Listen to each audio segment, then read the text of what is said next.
ಸುಸ್ತಾದ ತಕ್ಷಣ ನೀವು ಈ ತಪ್ಪು ಮಾಡುತ್ತಿದ್ದೀರಾ? ಇದು ನಿಮ್ಮ ಆರೋಗ್ಯಕ್ಕೆ ತುಂಬಾನೇ ಅಪಾಯಕಾರಿ. ಕೇವಲ ಒಂದು ಎಲೆ ತಿಂದರೆ 300 ರೋಗಗಳು ಮಾಯವಾಗುತ್ತವೆಯೇ? ಯೌವನವಾಗಿ ಆರೋಗ್ಯವಾಗಿ ಕಾಣಿಸಿಕೊಳ್ಳಬೇಕೆಂದು ಪ್ರತಿಯೊಬ್ಬರಿಗೂ ಇರುತ್ತದೆ. ಆದರೆ ನಮ್ಮ ಮನೆಯಲ್ಲಿ ಸಿಗುವ ಕೆಲವು ಪದಾರ್ಥಗಳಿಂದಲೇ ನಿಮ್ಮ ಆರೋಗ್ಯವನ್ನು ಕಾಪಾಡಿಕೊಳ್ಳಿ. ಪ್ರತಿನಿತ್ಯ ಸುಂದರವಾಗಿ ಆರೋಗ್ಯವಾಗಿ ಕಾಣಿಸಿಕೊಳ್ಳಲು ಕೆಲವು ಸುಲಭವಾದ ಟಿಪ್ಸ್ಗಳ ಬಗ್ಗೆ ಈ ವಿಡಿಯೋದಲ್ಲಿ ತಿಳಿದುಕೊಳ್ಳೋಣ. ಮೊದಲಿಗೆ ಈ ವಿಡಿಯೋಗೆ ಒಂದು ಲೈಕ್ ಕೊಟ್ಟು ಜೈ ಶ್ರೀರಾಮ್ ಎಂದು ಕಾಮೆಂಟ್ ಮಾಡಿ. ಪ್ರತಿದಿನ ಬೆಳಿಗ್ಗೆ ನಿದ್ರೆಯಿಂದ ಎದ್ದ ತಕ್ಷಣ 2 ಗ್ಲಾಸ್ ಉಗುರು ಬೆಚ್ಚನೆಯ ನೀರು ಕುಡಿಯಿರಿ.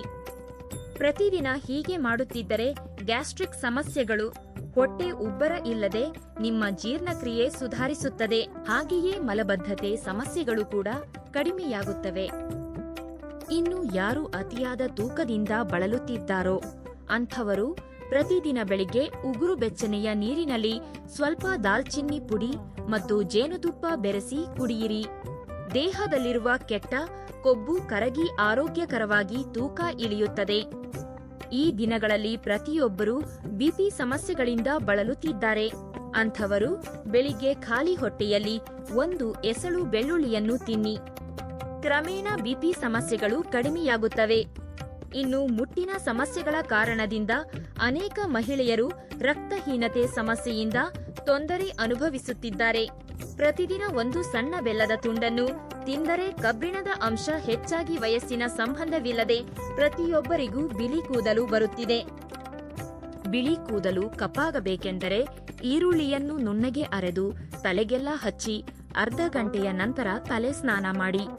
ಹೀಗೆ ವಾರಕ್ಕೊಮ್ಮೆ ಮಾಡುತ್ತಿದ್ದರೆ ಬಿಳಿ ಕೂದಲು ಕಪ್ಪಾಗುತ್ತದೆ.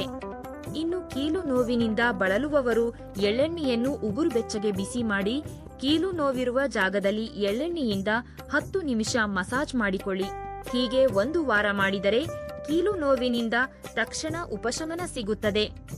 ಇನ್ನು ಕೆಮ್ಮು, ನೆಗಡಿ ಆದಾಗ 1 ಗ್ಲಾಸ್ ನೀರಿನಲ್ಲಿ ಶುಂಠಿ ತುಂಡನ್ನು ಹಾಕಿ ಕುದಿಸಿ ಕುಡಿದರೆ ತಕ್ಷಣ ಕೆಮ್ಮು ನೆಗಡಿ ಕಡಿಮೆಯಾಗುತ್ತದೆ.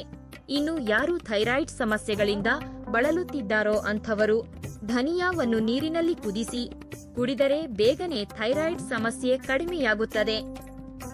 ಇನ್ನು ಶುಗರ್ ವ್ಯಾಧಿಯಿಂದ ಬಳಲುವವರು ಹಾಗೂ ಜೀವನದಲ್ಲಿ ಶುಗರ್ ವ್ಯಾಧಿ ಬರಬಾರದೆಂದರೆ ಮೆಂತ್ಯವನ್ನು ರಾತ್ರಿಯಿಡೀ ನೆನೆಸಿ ಬೆಳಿಗ್ಗೆ ಮೆಂತೆ ನೀರನ್ನು ಕುಡಿದರೆ ಸಕ್ಕರೆ ಕಾಯಿಲೆ ಹತೋಟಿಯಲ್ಲಿರುತ್ತದೆ. ಇನ್ನು ಪ್ರಸ್ತುತ ದಿನಗಳಲ್ಲಿ ಅನೇಕರು ಮಲ್ಟಿ ವಿಟಮಿನ್ ಟ್ಯಾಬ್ಲೆಟ್ ತೆಗೆದುಕೊಳ್ಳುತ್ತಿದ್ದಾರೆ. ಆದರೆ ವಾರಕ್ಕೆ 2 ಬಾರಿ ನುಗ್ಗೆಸೊಪ್ಪಿನ ಬೇಳೆ ಸಾರು ತಿಂದರೆ ನಿಮ್ಮ ದೇಹಕ್ಕೆ ಬೇಕಾದಷ್ಟು ವಿಟಮಿನ್ಗಳು ದೊರೆಯುತ್ತವೆ. ನುಗ್ಗೆಸೊಪ್ಪು ತಿನ್ನುವುದರಿಂದ 300 ರೋಗಗಳು ವಾಸಿಯಾಗುತ್ತವೆಯಂತೆ. ಸೊಪ್ಪುಗಳು ನಮ್ಮ ಆರೋಗ್ಯಕ್ಕೆ ತುಂಬಾ ಒಳ್ಳೆಯದು.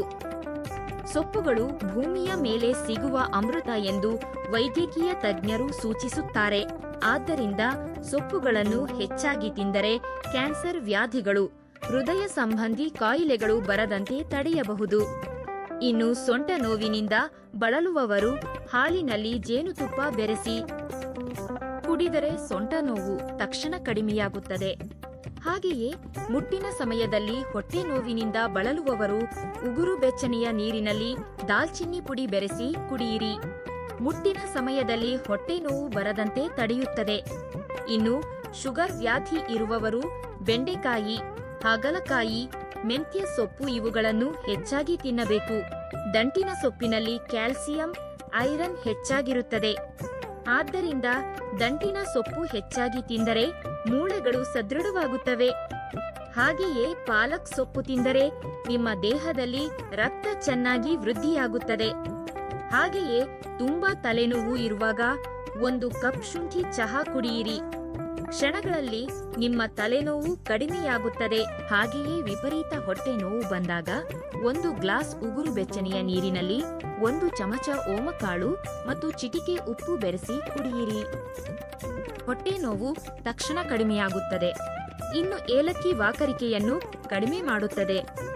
ಆದ್ದರಿಂದ ವಾಕರಿಕೆ ಇದ್ದಾಗ 2 ಏಲಕ್ಕಿಗಳನ್ನು ಬಾಯಿಗೆ ಹಾಕಿಕೊಳ್ಳಿ ಅಥವಾ ನಿಂಬೆ ರಸದಲ್ಲಿ ಚಿಟಿಕೆ ಉಪ್ಪು ಬೆರೆಸಿ ಕುಡಿದರೂ ವಾಕರಿಕೆ ತಕ್ಷಣ ಕಡಿಮೆಯಾಗುತ್ತದೆ. ತುಪ್ಪ ಕೂಡ ನಮ್ಮ ಆರೋಗ್ಯಕ್ಕೆ ತುಂಬಾ ಒಳ್ಳೆಯದು. ಪ್ರತಿದಿನ 1 ಚಮಚ ತುಪ್ಪ ತಿಂದರೆ ಯಾವುದೇ ಅನಾರೋಗ್ಯ ಸಮಸ್ಯೆಗಳು ಬರದಂತೆ 100 ವರ್ಷ ಆರೋಗ್ಯವಾಗಿ ಜೀವಿಸಬಹುದು. ಪ್ರತಿದಿನ ತುಪ್ಪ ತಿಂದರೆ ಬೇಗನೆ ಮುಪ್ಪು ಬರದಂತೆ ಚರ್ಮ ಯೌವನವಾಗಿರುತ್ತದೆ. ಇನ್ನು ಊಟ ಮಾಡಿದ ತಕ್ಷಣ ಟೀ, ಕಾಫಿ ಕುಡಿಯಬಾರದು. ಹಾಗೆ ಕುಡಿದರೆ ಹೊಟ್ಟೆಯಲ್ಲಿ ಆಸಿಡ್ ಬಿಡುಗಡೆಯಾಗುತ್ತದೆ. ಇದರಿಂದ ಎಷ್ಟೋ ಅನಾರೋಗ್ಯ ಸಮಸ್ಯೆಗಳು ಉಂಟಾಗುತ್ತವೆ. ಇನ್ನು ಮೈದಾದಿಂದ ಮಾಡಿದ ಆಹಾರಗಳನ್ನು ಹೆಚ್ಚಾಗಿ ತಿನ್ನಬಾರದು. ಮೈದಾ ತಿಂಡಿಗಳನ್ನು ತಿಂದರೆ ಬೇಗನೆ ಕ್ಯಾನ್ಸರ್ ಬರುವ ಅಪಾಯವಿರುತ್ತದೆ. ಹಲ್ಲುಗಳು ಬೆಳ್ಳಗಾಗಬೇಕೆಂದರೆ ಬಾಳೆಹಣ್ಣಿನ ಸಿಪ್ಪೆಯಿಂದ ಹಲ್ಲನ್ನು ಉಜ್ಜಿದರೆ ಹಲ್ಲುಗಳು ಬೆಳ್ಳಗಾಗುತ್ತವೆ. ವಿಪರೀತ ಆಯಾಸ, ಮೈ ಕೈ ನೋವು ಹೆಚ್ಚಾಗಿರುವಾಗ ನೀರಿನಲ್ಲಿ ಕಲ್ಲುಪ್ಪು ಬೆರೆಸಿ ಸ್ನಾನ ಮಾಡಿದರೆ ಆಯಾಸ ಮತ್ತು ಮೈಕೈ ನೋವು ತಕ್ಷಣ ಕಡಿಮೆಯಾಗುತ್ತದೆ. ಇನ್ನು ನಮ್ಮಲ್ಲಿ ಅನೇಕರು ಸುಂದರವಾಗಿ ಕಾಣಿಸಿಕೊಳ್ಳಬೇಕೆಂದು ಬಯಸುತ್ತಾರೆ. ಅಂಥವರು ಕಡಲೆ ಹಿಟ್ಟಿನಲ್ಲಿ ಸ್ವಲ್ಪ ಮೊಸರು ಬೆರೆಸಿ ಮುಖಕ್ಕೆ ಹಚ್ಚಿಕೊಂಡರೆ ಚರ್ಮದ ಮೇಲಿರುವ ಸತ್ತ ಜೀವಕೋಶಗಳೆಲ್ಲ ನಿವಾರಣೆಯಾಗಿ ಮುಖ ಕಾಂತಿಯುತವಾಗಿ ಕಾಣಿಸುತ್ತದೆ. ಹಾಗೆಯೇ ಮುಖದ ಮೇಲೆ ಕಪ್ಪು ಕಲೆಗಳು ಇರುವವರು ಹಸಿ ಹಾಲಿನಲ್ಲಿ ಅರಿಶಿನ ಬೆರೆಸಿ ಮುಖಕ್ಕೆ ಹಚ್ಚಿಕೊಳ್ಳಿ. ಕಪ್ಪು ಕಲೆಗಳೆಲ್ಲ ಹೋಗಿ ನಿಮ್ಮ ಚರ್ಮದ ಕಾಂತಿ ಹೆಚ್ಚುತ್ತದೆ.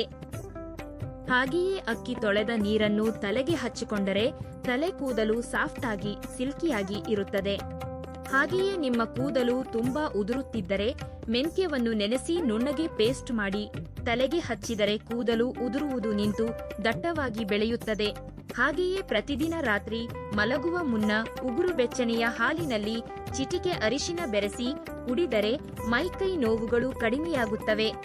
ಹಾಗೆಯೇ ಒಳ್ಳೆಯ ನಿದ್ರೆ ಕೂಡ ಬರುತ್ತದೆ. ನಿಮ್ಮ ಚರ್ಮದ ಮೇಲೆ ಸುಕ್ಕುಗಳಿದ್ದರೆ ಚೆನ್ನಾಗಿ ಹಣ್ಣಾದ ಪಪ್ಪಾಯಿ ಹಣ್ಣಿನ ತಿರುಳನ್ನು ಮುಖಕ್ಕೆ ಹಚ್ಚಿ ತಣ್ಣೀರಿನಿಂದ ಸ್ವಚ್ಛಗೊಳಿಸಿಕೊಳ್ಳಿ. ಹೀಗೆ ವಾರಕ್ಕೊಮ್ಮೆ ಮಾಡುತ್ತಿದ್ದರೆ ಮುಖದ ಮೇಲೆ ಸುಕ್ಕುಗಳಿಲ್ಲದೆ ಯೌವನವಾಗಿ ಕಾಣಿಸುತ್ತೀರಿ. ಉಸಿರಾಟದ ಸಮಸ್ಯೆಗಳು, ಗಂಟಲು ನೋವಿನ ಸಮಸ್ಯೆಯಿಂದ ಬಳಲುವವರು ಪ್ರತಿದಿನ 2 ತುಳಸಿ ಎಲೆಗಳನ್ನು ತಿನ್ನಿ. ತುಳಸಿ ಎಲೆಯಲ್ಲಿ ಎಷ್ಟೋ ಔಷಧೀಯ ಗುಣಗಳಿರುತ್ತವೆ. ಪ್ರತಿದಿನ ತುಳಸಿ ಎಲೆಗಳನ್ನು ತಿಂದರೆ ಜೀವನದಲ್ಲಿ ಕ್ಯಾನ್ಸರ್ ವ್ಯಾಧಿ ಬರದಂತೆ ಆರೋಗ್ಯವಾಗಿ ಇರುತ್ತೀರಿ. ಹಾಗೆಯೇ ಮುಖದ ಮೇಲೆ ವಿಪರೀತ ಮೊಡವೆಗಳು ಇರುವವರು ಮುಖಕ್ಕೆ ಲೋಳೆಸಾರ್, ಅಲೋವೆರಾ ಹಚ್ಚಿಕೊಳ್ಳಿ. ಮುಖದ ಮೇಲಿರುವ ಮೊಡವೆಗಳು ತಕ್ಷಣ ಕಡಿಮೆಯಾಗುತ್ತವೆ. ಇನ್ನು ರಾತ್ರಿ ವೇಳೆ ನಿದ್ರಿಸುವಾಗ ಎಡಭಾಗಕ್ಕೆ ತಿರುಗಿ ಮಲಗಬೇಕು. ಎಡಭಾಗಕ್ಕೆ ತಿರುಗಿ ಮಲಗಿದರೆ ರಕ್ತ ಪರಿಚಲನೆ ಚೆನ್ನಾಗಿ ಆಗುತ್ತದೆ. ಬೆನ್ನು ನೋವು, ಕುತ್ತಿಗೆ ನೋವು ಸಮಸ್ಯೆಗಳು ಕೂಡ ಕಡಿಮೆಯಾಗುತ್ತವೆ. ಬಾಳೆಹಣ್ಣು ಆರೋಗ್ಯಕ್ಕೆ ತುಂಬಾ ಒಳ್ಳೆಯದು. ಪ್ರತಿದಿನ 2 ಬಾಳೆಹಣ್ಣು ತಿಂದರೆ ಜೀರ್ಣಕ್ರಿಯೆ ಸಮಸ್ಯೆಗಳು ದೂರವಾಗುತ್ತವೆ. ದೇಹದಲ್ಲಿ ರಕ್ತ ಕೂಡ ವೃದ್ಧಿಯಾಗುತ್ತದೆ. ಆದರೆ ಮೈಗ್ರೇನ್ ತಲೆನೋವು ಇರುವವರು ಬಾಳೆಹಣ್ಣನ್ನು ಹೆಚ್ಚಾಗಿ ತಿನ್ನಬಾರದು. ಮುಖದ ಮೇಲೆ ಸತ್ತ ಚರ್ಮ, ಡೆಡ್ ಸ್ಕಿನ್ ಇರುವವರು ಕಾಫಿ ಪುಡಿಯಲ್ಲಿ ತೆಂಗಿನ ಎಣ್ಣೆ ಬೆರೆಸಿ ಮುಖಕ್ಕೆ ಹಚ್ಚಿಕೊಳ್ಳಿ. ಚರ್ಮದ ಮೇಲಿರುವ ಸತ್ತ ಚರ್ಮ ನಿವಾರಣೆಯಾಗಿ ನಿಮ್ಮ ಮುಖ ಸುಂದರವಾಗಿ ಹೊಳೆಯುತ್ತದೆ. ಹಾಗೆಯೇ ಎಣ್ಣೆ ಚರ್ಮ, ಆಯಿಲಿ ಸ್ಕಿನ್ ಇರುವವರು ಮುಖಕ್ಕೆ ಮುಲ್ತಾನಿ ಮಿಟ್ಟಿ ಹಚ್ಚಿಕೊಂಡರೆ ಮುಖದ ಮೇಲೆ ಜಿಡ್ಡು ಬರದಂತೆ ಇರುತ್ತದೆ. ರಕ್ತದಲ್ಲಿ ಶುಗರ್ ಲೆವೆಲ್ ಕಡಿಮೆಯಾದಾಗ ಇದ್ದಕ್ಕಿದ್ದಂತೆ ತಲೆ ಸುತ್ತು ಬಂದಂತೆ ಅನಿಸುತ್ತದೆ. ಅಂಥ ಸಂದರ್ಭದಲ್ಲಿ ತಕ್ಷಣ 1 ಗ್ಲಾಸ್ ನಿಂಬೆ ರಸ ಕುಡಿಯಿರಿ ಅಥವಾ 1 ಸಣ್ಣ ಬೆಲ್ಲದ ತುಂಡನ್ನು ಬಾಯಿಗೆ ಹಾಕಿಕೊಳ್ಳಿ. ಹಾಗೆಯೇ ಕೆಲವೊಮ್ಮೆ ಅಸಿಡಿಟಿ ಕಾರಣದಿಂದ ಎದೆಯುರಿ ಉಂಟಾಗುತ್ತದೆ. ಅಂಥ ಸಮಯದಲ್ಲಿ ತಕ್ಷಣ ಸೋಂಪು ತಿನ್ನಿ ಅಥವಾ 1 ಬಾಳೆಹಣ್ಣನ್ನು ತಿನ್ನಿ. ತಕ್ಷಣ ಎದೆಯುರಿ ಕಡಿಮೆಯಾಗುತ್ತದೆ. ಇನ್ನು ಕಿಡ್ನಿಯಲ್ಲಿ ಕಲ್ಲು ಇರುವವರು ಪ್ರತಿದಿನ ಎಳನೀರನ್ನು ಹೆಚ್ಚಾಗಿ ಕುಡಿಯಿರಿ. ಕಿಡ್ನಿಯಲ್ಲಿನ ಕಲ್ಲು ಕರಗಿ ಆರೋಗ್ಯವಾಗಿ ಇರುತ್ತೀರಿ. ಇನ್ನು ನೀರು ಕುಡಿಯುವಾಗ ನಿಂತು ಕುಡಿಯಬಾರದು. ಇದರಿಂದ ಕೀಲು ನೋವುಗಳು ಉಂಟಾಗುತ್ತವೆ. ಮಹಿಳೆಯರಿಗೆ ಸಮಯಕ್ಕೆ ಸರಿಯಾಗಿ ಮುಟ್ಟಾಗಬೇಕೆಂದರೆ 1 ಗ್ಲಾಸ್ ನೀರಿನಲ್ಲಿ ಜೀರಿಗೆಯನ್ನು ನೆನೆಸಿ ಬೆಳಿಗ್ಗೆ ಕುಡಿಯಿರಿ. ಪೀರಿಯಡ್ಸ್ ರೆಗ್ಯುಲರ್ ಆಗಿ ಬರುತ್ತದೆ. ಕರಿಬೇವು ಕೂಡ ಆರೋಗ್ಯಕ್ಕೆ ತುಂಬಾ ಒಳ್ಳೆಯದು. ಪ್ರತಿದಿನ ಬೆಳಿಗ್ಗೆ 5 ಕರಿಬೇವು ಎಲೆಗಳನ್ನು ಚೆನ್ನಾಗಿ ಅಗಿದು ತಿಂದರೆ ಬೇಗನೆ ತೂಕ ಇಳಿಯುತ್ತದೆ. ಕೂದಲು ಕೂಡ ಚೆನ್ನಾಗಿ ಬೆಳೆಯುತ್ತದೆ. ಪೇರಲ ಹಣ್ಣು ಆರೋಗ್ಯಕ್ಕೆ ತುಂಬಾ ಒಳ್ಳೆಯದು. ಪ್ರತಿದಿನ ಪೇರಲ ಹಣ್ಣು ತಿಂದರೆ ಶುಗರ್ ಮತ್ತು ಬಿಪಿ ಸಮಸ್ಯೆಗಳು ಬರದಂತೆ ತಡೆಯಬಹುದು. ಹಾಗೆಯೇ ಪೇರಲ ಎಲೆಗಳನ್ನು ತಿಂದರೆ ಹಲ್ಲು ನೋವು ಕಡಿಮೆಯಾಗುತ್ತದೆ. ಇನ್ನು ಪಪ್ಪಾಯಿ ಹಣ್ಣಿನಲ್ಲಿ ವಿಟಮಿನ್ ಎ ಹೇರಳವಾಗಿರುತ್ತದೆ. ಆದ್ದರಿಂದ ಪಪ್ಪಾಯಿ ಹಣ್ಣನ್ನು ಹೆಚ್ಚಾಗಿ ತಿಂದರೆ ಕಣ್ಣಿಗೆ ತುಂಬಾ ಒಳ್ಳೆಯದು. ಡೆಂಗ್ಯೂ ಜ್ವರ ಬಂದಾಗ ಪಪ್ಪಾಯಿ ಎಲೆಗಳ ರಸ ಕುಡಿದರೆ ಡೆಂಗ್ಯೂ ಜ್ವರ ಕಡಿಮೆಯಾಗುತ್ತದೆ. ಸಣ್ಣ ಮಕ್ಕಳಿಗೆ ವಿಪರೀತ ನೆಗಡಿಯಾದಾಗ ಓಮಕಾಳನ್ನು ಕೆಂಪಗೆ ಹುರಿದು ಒಂದು ಬಟ್ಟೆಯಲ್ಲಿ ಕಟ್ಟಿ ಆ ಓಮಕಾಳಿನ ವಾಸನೆಯನ್ನು ಮಕ್ಕಳಿಗೆ ತೋರಿಸಿದರೆ ಬೇಗನೆ ನೆಗಡಿ ಕಡಿಮೆಯಾಗುತ್ತದೆ.